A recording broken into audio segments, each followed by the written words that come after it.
What's up, YouTube family? Welcome back to the channel. Today I'm going to be talking about kind of like the story and the meaning behind all my tattoos.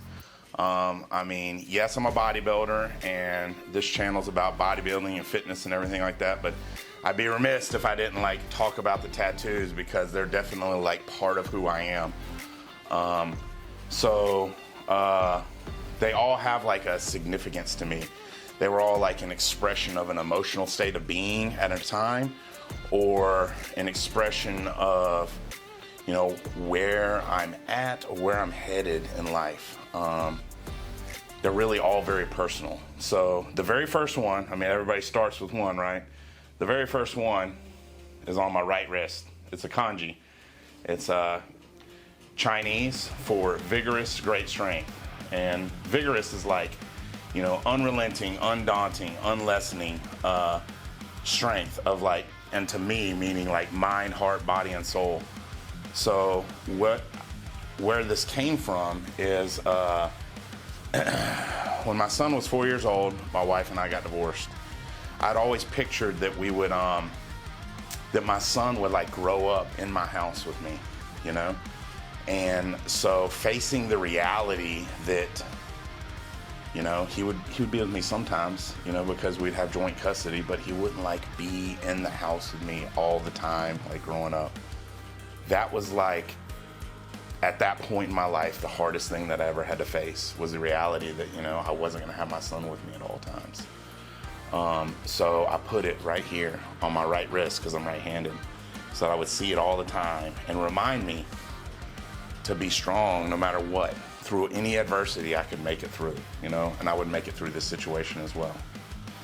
So when we got divorced, she decided to move out with her family, which was out in Las Vegas, and I was in Birmingham, Alabama at the time, and my son was 4, so it was definitely still, you know, in his best interest to be with his mom primary and with me, you know, secondarily. So, you know, I allowed her to, you know, move out of state with him.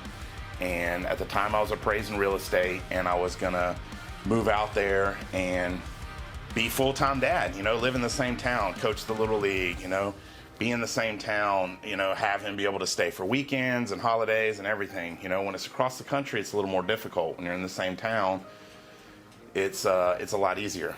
So I flew out there, I found a job, I found a place to live. I had to pass an FBI background check in order to get in a reciprocal appraiser license. You know, everything took a few months, had to, you know, set the house up for sale and all of that. But when I actually moved out there and I felt like I conquered that hardest thing that I ever had to conquer. He wasn't gonna be in my house all the time, but he was gonna be right down the road, and he would be in my house quite a bit. I still felt like I conquered that thing. And so like I went and I got this. This is a cobra. So it's like the king of snakes, you know, the king cobra.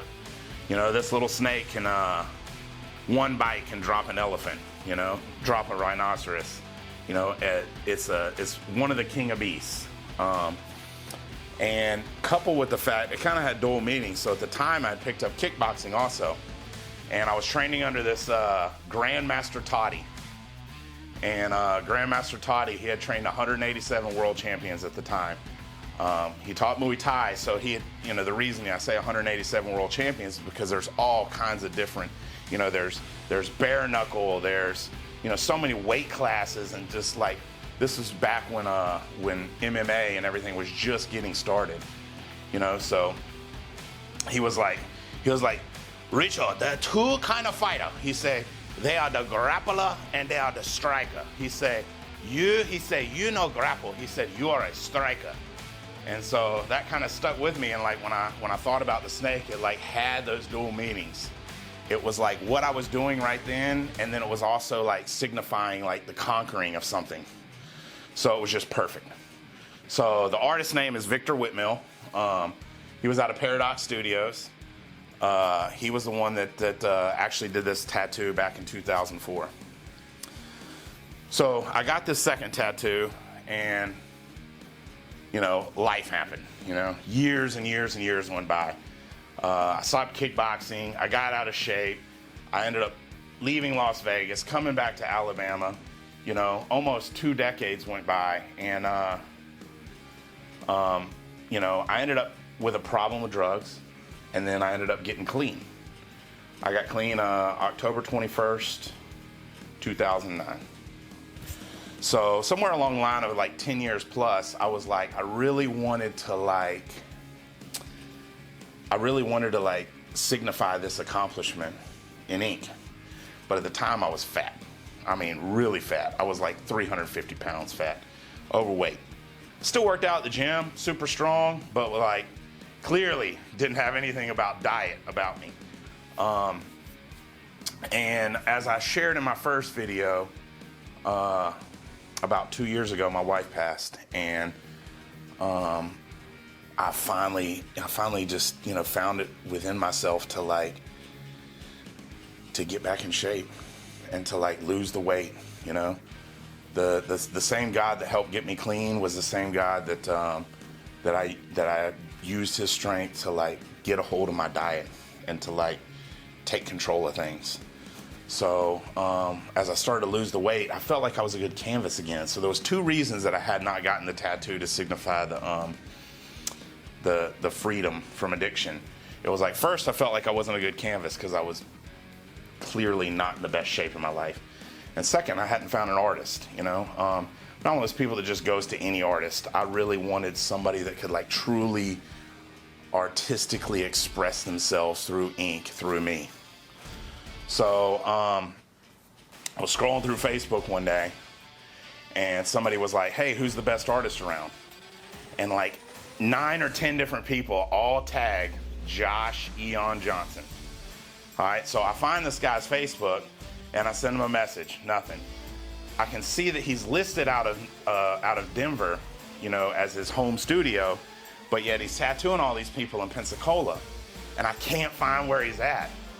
So in order to find him, I end up taking and all the people he was tagging that he had done artwork for, I'm sending them direct messages and going, where's this guy at, And I ended up having to message about 6 or 7 people before somebody finally told me where he was at. And I drove down to his studio and actually found him, gave him a deposit, and we set upon doing, what was the first piece that I got done by Josh Eon Johnson. This is both to signify, at this point, I'm coming up on 13 years clean. I had about 12 years clean when I got this piece started. And it was to signify the freedom is both dual significance of freedom from addiction and freedom from being fat. I had finally taken control of my diet and gotten in shape, and I truly just felt free for the first time in my life. And as you can see, we expressed in ink. So I went and I told him, I'm like Josh, man, here's what I'm feeling. I've been free from addiction, I'm free from fat, man. He's like, man, that's a great story. He's like, but I need something more to go off of. So we start searching images, and we come across some praying hands or some tied up hands. And I'm like, listen, man, I said, I just want an artistic piece. I want an expression of you. He's like, all right, well, we need a starting point. So we find the hands that are tied. And I'm like, what if they're tied? And I'm like, and we're cutting them. He's like, yeah. And then out of the splinters of the rope, there's an eagle. And I'm like, yeah. And I'm like, the eagle's flying over a lake, I'm like, because nothing says freedom like a lake in the mountains, overlooking peace and freedom. And all of a sudden, his artistic juices start flowing, and the piece starts coming together. He lays something out, and this is what we ended up with. Absolutely fantastic. Love it. Beautiful piece. So, took multiple sessions and all of that. So meanwhile, I start realizing that life's about experiences, right? It's about doing things. It's about coming up with a bucket list and then knocking things off. So Josh has he's one of those tattoo artists that's award winning, tons and his entire studio is filled with awards from top to bottom. from all these tattoo conventions. And I'm like, how does that work, man? How do you win all these awards? And he goes, well, what you do is, he's like, you come down to the show and you get tattooed live. He's like, and then you submit the tattoo for an award. And I'm like, man, that's cool. I never thought about it. I was like, well, what if can I get my next piece done like that? He goes, listen, he's like, I don't do that for everybody. He's like, you got to be able to sit good. He goes, and you sit good. He said, so I'd do it for you. He's like, he told me a couple of conventions coming up. I picked one in Tampa, and he came up with a piece. So it was actually this piece right here, this left side of my chest panel. So for me, the significance is like, with my wife passing, with everything I'd been through, it was like a total contradiction in terms, and then yet like kind of like the meaning of life sort of thing, like the clock signifying time, which is finite, contradicted by the infiniteness of space. Space is infinity, time is infinity, but yet our time is like limited. It has a start and it has an end, and we're just all, travelers through that space. And then our time is just, a portion of what's there. So for me, it was just like a meaning of life tattoo. And I was like getting it because it was an experience, going to a tattoo convention, getting tattooed live with all these people walking by and watching, and other tattooed people and all that, and then getting up and seeing if you could win an award. So 8 hours under the needle, the most painful experience of my life. I mean, literally, I was drowning in pain. I mean, anything 3 inches from the nipple is painful. Anybody that tells you otherwise is lying to you. On the sternum, on the collarbone, all terrible, terrible, terrible. The arm wasn't bad at all in comparison to the chest. And especially like an entire 8-hour session, it was something else. But we do the whole session and literally take 3 breaks. 3 breaks in which I was like, I have got to pee. I go and I pee, I come back, boom, right back in me with the needle, So it was literally an entire 8 hours. And so they're calling for our category to come up to stage as he's finishing, and he like hands me a paper towel and a thing of alcohol, and he's like, right before you walk on stage, pour the alcohol on it and wipe it off so they can see it. So here I am with like 8 hours of fresh tattoo, and I've got I'm gonna be my own administrator of pain here. I'm gonna take this bottle of alcohol, pour it all over the paper towel, and just dry wipe it and walk up on stage. So long story short, walk up there, win an award. So it's actually an award-winning tattoo. Really cool story, great life experience. Just one of those things, man. It wasn't even something that was on my bucket list, but then I added it and I knocked it off, and it was just fantastic. So then we come down to the other side. It's like, because I've got one chest panel. It's like, well, now, laws of symmetry, right? I mean, he bled this tattoo into this one, so he's like, we need to come up with something here. And he's like, I'm like, what do you think, man? I was like, once again, I want some Josh Eon Johnson artistic expression. He's like, well, we'll continue with the universe thing. He's like, but you need a centerpiece. So I go through his book, and when I say book, it's an iPad, but that's what we call it. Going through his book of his ideas, and I find this crown. And to me, I'm immediately drawn to it. I'm like, because I want to be an IFBB pro. This is what I'm chasing right now. I want to be a fitness influencer on YouTube, but I mean, I want to be an IFBB pro. To come from where I came from and to become a professional athlete in my 40s, overcoming addiction, overcoming being fat, overcoming everything I have in my life,